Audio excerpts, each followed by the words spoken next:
नमस्कार, मी यामिनी महामुंडकर. साम संजीवनी या आरोग्यविषयक कार्यक्रमात तुम्हा सर्वांचं स्वागत. मंडळी, एक काळ असा होता जेव्हा गुडघेदुखी किंवा खुब्याचे आजार म्हणजे केवळ वाढत्या वयाचं लक्षण मानलं जायचं. 60 किंवा 70 नंतर हाडांची झीज होणं हे स्वाभाविक होतं. पण आज मात्र हे चित्र बदललंय. आज तरुण पिढीला देखील या सांधेदुखीनं ग्रासलंय. वयाच्या अगदी 20-30तच अनेकांना नी किंवा हिप रिप्लेसमेंटची वेळ येते. पण आज वैद्यकीय क्षेत्रात अशा काही अत्याधुनिक उपचार पद्धती आल्यात ज्यामध्ये रोबोटिक सर्जरीपासून ते विना शस्त्रक्रिया उपचारांपर्यंत अनेक पर्याय उपलब्ध आहेत. सांधेदुखीनं हतबल झालेल्या रुग्णांना पुन्हा आपल्या पायावर उभं करण्याची ताकद या आधुनिक उपचार पद्धतीत आहे. आजच्या या विशेष मुलाखतीत आपण याच विषयावर सविस्तर चर्चा करणार आहोत आणि यावर मार्गदर्शन करण्यासाठी आपल्या सोबत आहेत या विषयातील तज्ञ डॉक्टर सौरभ गिरी. सर, मनापासून स्वागत आहे. नमस्कार. नमस्ते. प्रेक्षक, मी तुम्हाला डॉक्टरांची अगदी थोडक्यात ओळख करून देते. डॉक्टर सौरभ गिरी हे प्रख्यात रोबोटिक्स जॉईंट रिप्लेसमेंट आणि ऑर्थ्रोस्कोपी सर्जन आहेत. त्यांनी MS ऑर्थोपेडिक ही पदवी मिळवलेली आहे आणि सध्या डेक्कन हर्डीकर हॉस्पिटलमध्ये robotics joint replacement unit head म्हणून ते प्रॅक्टिस करतात. बघा, गेल्या 15 वर्षात 7000हून अधिक रुग्णांवर त्यांनी यशस्वी शस्त्रक्रिया केल्या. त्यांनी हेलिओस एंडो क्लिनिक जर्मनीमधून गुडघा आणि हिप ऑर्थोप्लास्टी मधील रिव्हिजन सर्जरीमध्ये फेलोशिप केली आहे. हिप आणि गुडघा ऑर्थोप्लास्टीमध्ये प्रतिष्ठित सीकॉट ही फेलोशिप देखील सरांनी मिळवली आहे. महाराष्ट्रातील सर्वात विश्वासार्ह जॉईंट रिप्लेसमेंट सर्जन म्हणून डॉक्टरांना सन्मानित केलेला आहे. आपण विषयाला थेट सुरुवात करूया. डॉक्टरांकडून अत्याधुनिक उपचार पद्धतीविषयी अधिकची माहिती जाणून घेऊया. सर, पुन्हा एकदा स्वागत आहे. अतिशय महत्त्वाचा विषय आहे. पूर्वी आपल्याला 60-70 मध्ये हा आजार जास्त पाहायला मिळायचा, पण सध्या अगदी 20-30 मध्ये देखील ह्याचं प्रमाण वाढल्याचं पाहायला मिळतंय. तर गुडघ्याचे प्रमुख कोणते असे त्रास आहेत की सगळ्यांना जाणवतात आणि काही विशिष्ट वयोगटानुसार याचे त्रास जाणवतात का? गुडघ्याचे प्रमुख आजार वयोमानानुसार व्हॅरीज होतात. म्हणजे आपण जर यंग असणार म्हणजे 30च्या खाली आहात तर वेगळे आजार आहेत. जेव्हा आपलं वय वाढतं, आपण 50 ओलांडतो आणि 50 ते 70 यामध्ये फरक बराच आहे आजारांमध्ये. जेव्हा आपण यंग असतो त्यावेळी जे आजार होतात ते मेनली स्पोर्ट्स इंजुरीमुळे झालेले असतात. आपण कुठला स्पोर्ट्स खेळतोय, धावतोय, पळतोय, त्यावेळी कुठली इंजुरी जर झाली तर त्याला आम्ही स्पोर्ट्स इंजुरी असं म्हणतो. ती गुडघ्याला सुद्धा होऊ शकते, आपल्या खुब्याला सुद्धा होऊ शकते, अँकल जॉईंट तिथे पण होऊ शकतात आणि त्याला वेगवेगळं मग नाव दिलं जातं त्या स्पोर्ट्स इंजुरीला. तर जसं आपण बोलतोय सध्या की यंग लोकांना कुठले म्हणजे तरुणांना कुठले आजार आणि जे थोडे वृद्धस्थ आहेत त्यांना कुठले आजार. तर तरुणांना आजार मेनली दुखापतीमुळे, स्पोर्ट्समुळे होणारे असतात. ते म्हणजे लिगामेंट इंजुरी किंवा मेनिस्कस इंजुरी म्हणजे गुडघ्यातल्या गादीला इंजुरी होणे किंवा गुडघ्यातल्या लिगामेंटला इंजुरी होणे. आता त्या लिगामेंटला इंजुरी होण्यामध्ये प्रामुख्याने असतं ते म्हणजे ACL, अँटीरियर क्रुशिएट लिगामेंट इंजुरी, ही प्रामुख्याने आहे. जसं आपलं वय वाढतं, एजिंग ही प्रोसेस आहे, ती दिवसेंदिवस होत राहते. एजिंगला कोणीच टाळू शकत नाही, हे सत्य आहे आणि ते कोणी चेंज करू शकत नाही. जसं आपलं एजिंग होतं, जसं आपल्या चेहऱ्याच्या स्किनमध्ये चेंजेस येतात, तसेच चेहऱ्याची स्किन कशाने बनली आहे? कोलॅजननी बनलेली आहे. त्यात कोलॅजन आहे, बरेच आणखीन घटक आहे पण प्रामुख्याने कोलॅजन आहे. तसंच आपल्या गुडघ्याचं जे कव्हर असतं ते सुद्धा कोलॅजननी बनलेलं असतं. आता वयोमानानुसार त्या कोलॅजनमध्ये चेंजेस येतात, त्याची झीज होते आणि त्या कोलॅजनला, कार्टिलेजला परत बनवायची शक्यता नाही आहे. ती क्षमता शरीरामध्ये नाहीच आहे. आपण पडलो, फ्रॅक्चर झाला तर बोन हील होतं. बोन आपण आपलं शरीर परत बनवू शकतं, पण कार्टिलेज, कोलॅजन बनवणे हे शरीराला पॉसिबल नाही आहे. त्यामुळे जी वयोमानानुसार झीज होते त्यामुळे आर्थरायटिस होतो. त्याला आम्ही ऑस्टिओ आर्थरायटिस असं म्हणतो. तर प्रामुख्याने वृद्ध लोकांमध्ये ऑस्टिओ आर्थरायटिस म्हणजे वयोमानानुसार होणारी गुडघ्याची झीज हा त्रास असतो.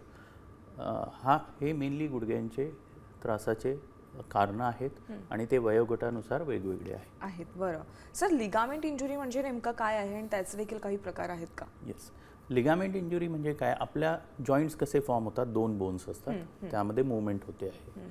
आता ती मूवमेंट कंट्रोल ठेवण्यासाठी जे अस्थिबंधन असतात, म्हणजे ज्यांना त्यांचं काम आहे की 2 हाडांना जागेवर पकडून ठेवणे.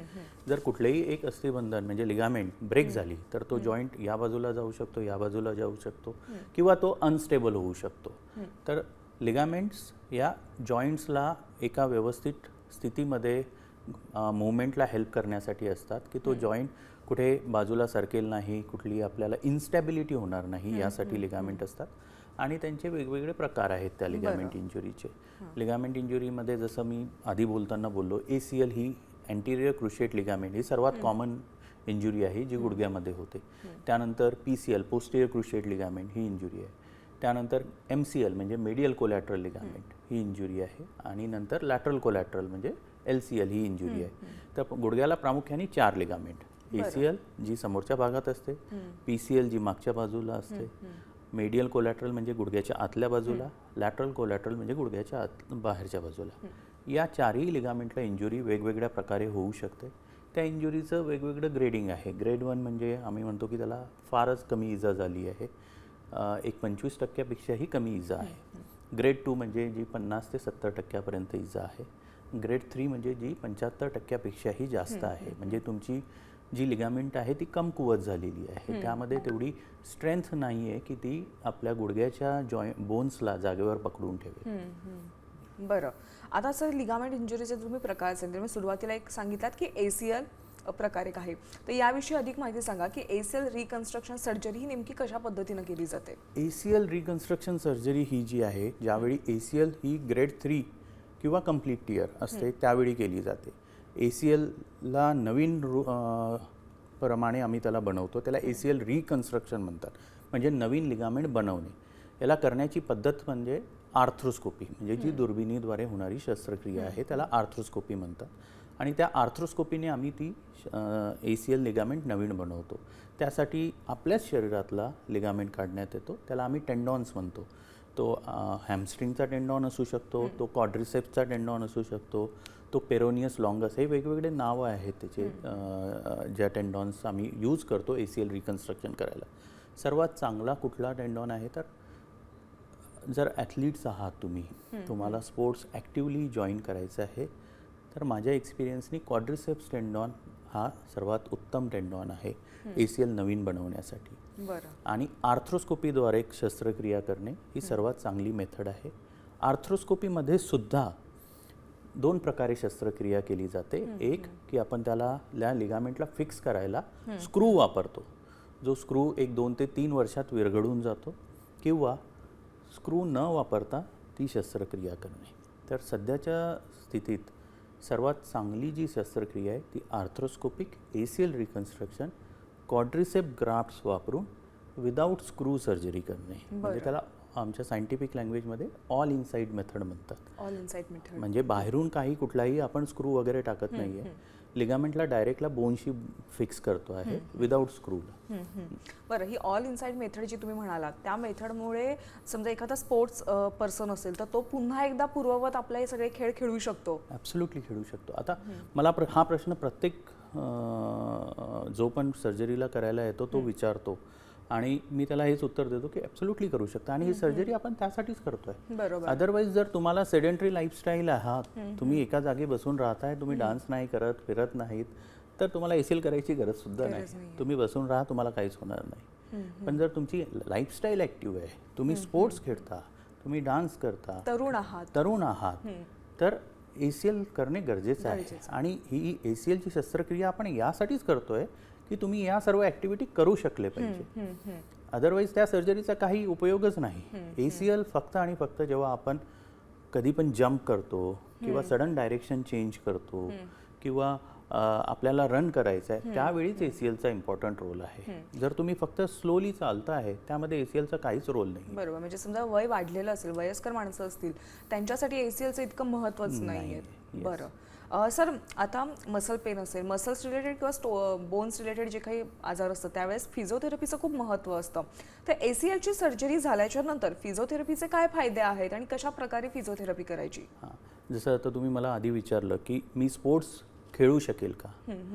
सर्जरी तर सक्सेसफुल झाली आहे, तरीसुद्धा कुठलीही गुडघ्याची सर्जरी झाल्यावर तुमच्या मसल्स वीक होतात. हा बॉडीचा रिस्पॉन्स आहे. सर्जरी काय आहे, एक प्रकारची इंजुरी आहे, कंट्रोल इंजुरी आहे. म्हणजे जर तुम्हाला कुठेही मार लागला, व्रिस्टला मार लागला, आपण काय करतो, त्या व्रिस्टला तसंच ठेवतो, हलवत नाही, म्हणजे आपलं दुखणं कमी होईल. आपण सर्जरी करतो त्यावेळीसुद्धा थोडंफार दुखतं, जॉईंटमध्ये आपण ती लिगामेंट फिक्स करतो आहे. तर जर आपण त्या पायाला जर तसंच ठेवून दिलं तर मसल वेस्टिंग होईल. मसल वेस्टिंग झाली तर मसलची स्ट्रेंथ कमी होईल. तर मग त्या मसलच्या स्ट्रेंथला गेन करण्याकरता फिजिओथेरपी आहे. माझं नाव आनंद दत्तू शिंगाडे. मला गेल्या 10 वर्षापासून त्रास होता गुडघ्याचा. 10 वर्ष त्रास होतात. असे म्हणजे दोन्ही पायात फट पडत होती. गुडघ्याच्या झीज विषयी आता मला तुम्ही सांगा की गुडघ्याची जी झीज होते त्याचं नेमकं कारण काय आणि त्यावर आता कोणते उपचार आलेले आहेत?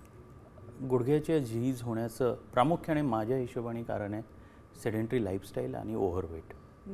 जर तुम्ही विचार करताय की मी 50 वर्षाचं झाल्यानंतर माझ्या शरीराकडे लक्ष देईल आणि आता मी लक्ष देणार नाही, तर ते ॲब्सोल्युटली रॉंग आहे.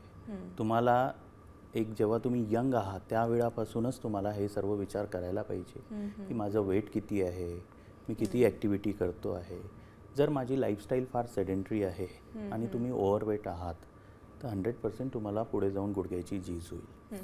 ॲट द एंड काय आहे, हे 2 जॉईंट्स आहेत, त्यामध्ये मुवमेंट होत आहे. त्याला बोन्सला स्ट्रॉंग ठेवण्यासाठी, त्याच्या लिगामेंटला स्ट्रॉंग ठेवण्यासाठी त्यांचं लोडिंग होणं फार गरजेचं आहे.